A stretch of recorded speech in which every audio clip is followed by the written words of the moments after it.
Es esmu Kaspars Migls no Sija pastaigas, un es domāju, ka bizness sākas ar cilvēku, jo tikai cilvēks spēj radīt jaukas idejas, tikai cilvēks spēj tās realizēt, tikai cilvēks spēj tās novērtēt.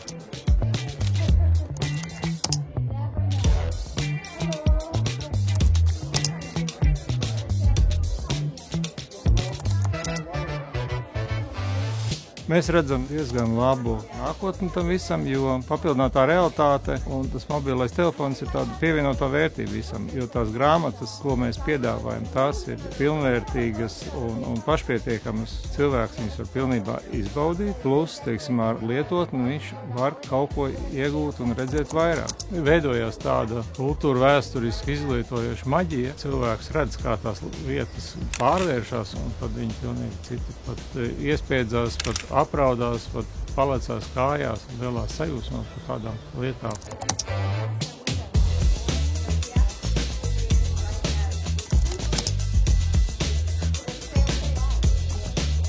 Tā vēsture ir pārsteidzoši tuva, un visiem patīk vērot tās lietas, kas bija pirms 100 gadiem, un ļoti daudz man prasa, kura Rīga man patīk labāk, vai tā, kas bija pirms 100 gadiem, vai tā, kas ir tagad, un cilvēkiem ļoti patīk salīdzināt, un ļoti patīk tās vēsturiskās bildes, un tas ir diezgan tāds patīkams pārsteigums.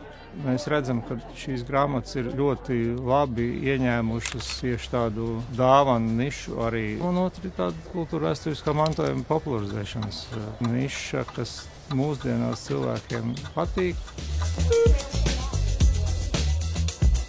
Ļoti daudz, kas man patīk, TV2. Cenas ir labas un interneta ātrumi ir labi un tādas lietas. Un es arī redzu, ka tā lietotne, kas nav maza, viņi ļoti ātri tiek lejuplādāti. Pagaidām viss ir iznācis ļoti labi.